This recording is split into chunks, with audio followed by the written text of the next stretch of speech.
उद्धव ठाकरेंचा हबाडा, कर्जमाफीसह मदत खात्यावर जमा. पाहूया संपूर्ण बातमी. शेतकऱ्यांच्या प्रश्नावरून उद्धव ठाकरे आक्रमक झाले. राज्य सरकारवर त्यांनी निशाणा साधला.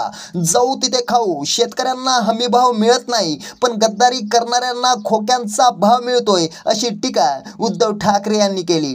आज शेतकऱ्यांच्या पिकांचा नव्हे तर या सरकारचा पंचनामा करण्याची वेळ आली आहे आणि यांचा पंचनामा शेतकरी केल्याशिवाय राहणार नाही, असा हल्लाबोल ठाकरे यांनी केला.